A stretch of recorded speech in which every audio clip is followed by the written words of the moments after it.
Recording studio.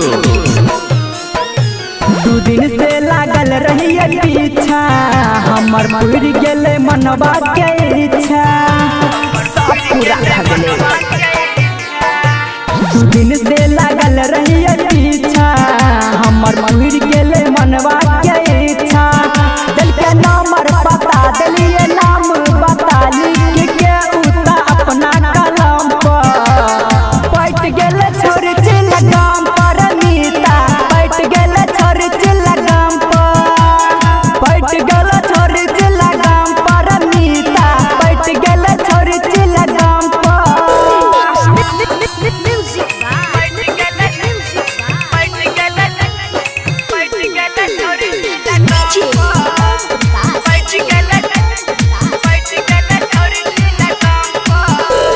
लगले जता के पटा लिए जाके, जवानी के देख भेले ने सवार।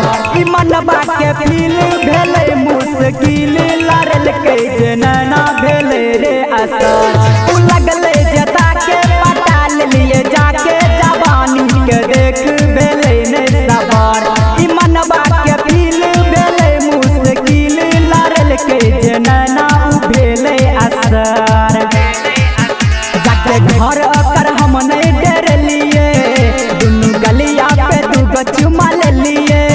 गेले मन के भरम भेले काम कुकुरम, मजा एल भेले खेल दुनू बम पर। पैट गेले छोड़ चिल गाम पर नीता, पैट गेले छोड़ चिल गाम पर।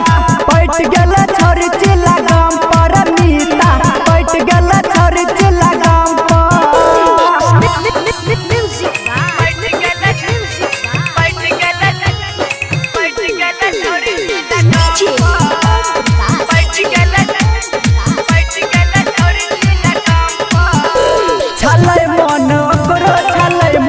हमरो जवानी के मेल भेल ताजा ताजा, भेले मन मानी गेले गिर पानी। जवानी के झिल्ली भेले रे खाजा, छले मन ओकरो छले मन। हमरो जवानी के मेल भेले ताजा ताजा, भेले मन मानी गेले गिर पानी। जवानी के झिल्ली भेले रे खाजा।